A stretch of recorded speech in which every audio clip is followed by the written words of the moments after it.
सिकंदर ने जब पोरस को हरा दिया ना, भारत को जीत लिया, अब वापस जा रहा है, ईरान पहुंचा। उसे कोई ऐसी लाइलाज बीमारी हो गई कि अब ठीक ना हो। सारी दुनिया से वैद्य बुला लिया कि ये बीमारी ठीक हो जाए, जितना धन चाहिए ले लो, बीमारी का पता ही ना चले हुआ क्या है। शरीर दिन प्रतिदिन कमजोर होता गया, बिस्तर पकड़ लिया।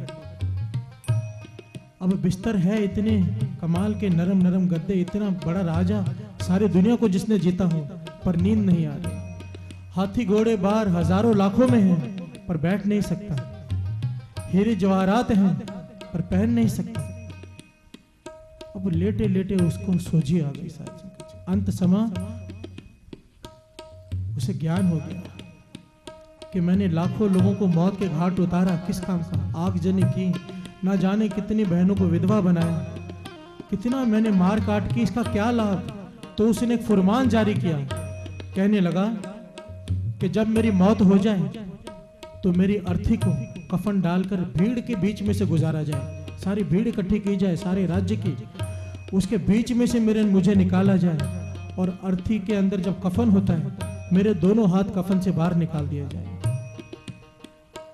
और हाथ खोल दिए जाए, ताकि लोगों को यह संदेश जाए, बूढ़े बच्चे जवान को, कि इतना दुनिया का बादशाह जब गया तो खाली हाथ गया, कुछ लेकर नहीं गया। मेरा मेरा करते सारा जन्म गवा दिया मैंने, पर मुझे समझ नहीं आई कि मैं क्या कर रहा था। ये बात साथ संगत जी सबने सुन रखी है, बचपन से सुनते आए हैं, इसको खाली सुनो नहीं, संगत में बैठ के जब ये बात सुनते हैं ना, इसका एक अलग असर होता है। क्यों? क्योंकि साथ साथ में गुरु नानक की बानी पड़ी जा रही है। ये बात आज मन में चुभेगी, इसको मन में चुभो। मौत को भूला मत करो, मौत को याद रखो। जिसने मौत को याद रखा है ना, वो महापुरुषों की अवस्था में पहुंच गया। एक छोटी सी घटना बताता हूं। एक महापुरुष बैठे थे, जवान अवस्था के, आसपास जवान लड़कियां भी बैठी हैं संगत में।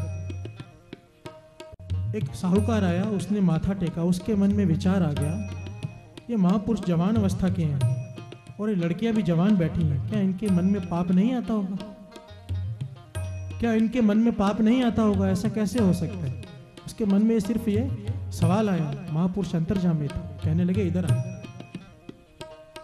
कहने लगे हमने तेरा माथा पढ़ लिया है, 7 दिनों बाद तेरी मौत हो जाएगी, तू 7 दिनों के बाद मर जाएगा। जा, जितने ऐशो आराम भोगने भोग ले, 7 दिन के बाद ठीक 12 बजे से पहले हमारे पास आ जाना। हम जमदूतों को तेरे पास नहीं आने देंगे, देवता तुझे लेकर जाएंगे। सेठ के तो होश उड़ गए कि 7 दिन बाद मैं मर जाऊंगा। घर गया, बीवी स्वाद पकवान आगे रख रही है, वो खा नहीं रहा, भूख नहीं, किसी से बात नहीं कर रहा, कमरे में बैठकर सिमरन करना शुरू कर दिया कि 7 दिन ही बाकी है मेरे, क्या फायदा ये सब रस भोग के। बीवी पास आती है, दूर कर देता है, कहने लगा जा सिमरन करूंगा मैं, 7 दिन बाद मेरी मौत हो जानी है। 7 दिन कैसे तैसे उसने लंघाए, अधमरा सा हो गया। उसे 4 लोग पकड़ कर लाए महापुरुषों के पास। महापुरुष कहने लगे भाई तेरी मौत नहीं आई है, हमने तुझे ऐसे ही कहा था। तेरे मन में सवाल आया था कि महापुरुष जवान अवस्था के हैं, जवान लड़कियां बैठी हैं पास में, क्या इनके मन में पाप नहीं आता होगा? ये तुझे जवाब दिया है। तुझे कहा कि 7 दिन बाद तेरी मौत हो जाएगी, तूने कितने रस भोगे बता? कहने लगा मैं तो खाना खाना ही भूल गया।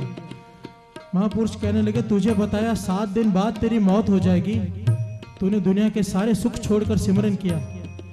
हमें तो यही नहीं पता दूसरा सांस भी आएगा कि नहीं, हमारा ध्यान कहाँ भटक सकता है। मौत बड़ी कीमती चीज है, इसे झुठलाओ मत, इसे टालो मत।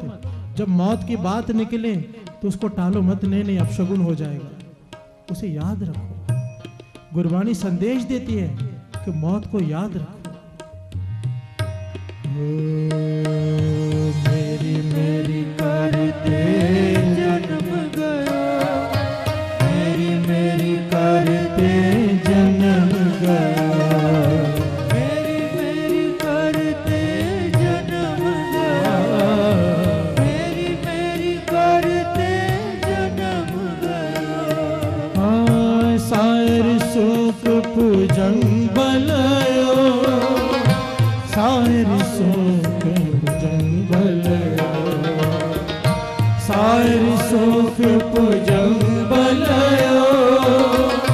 सारी सोख जंगल मेरी मेरी करते जन्म गयो मेरी मेरी करते जन्म गयो मेरी मेरी करते जन्म गयो मेरी मेरी करते जन्म गयो जो सुपनार देखना ऐसे जग को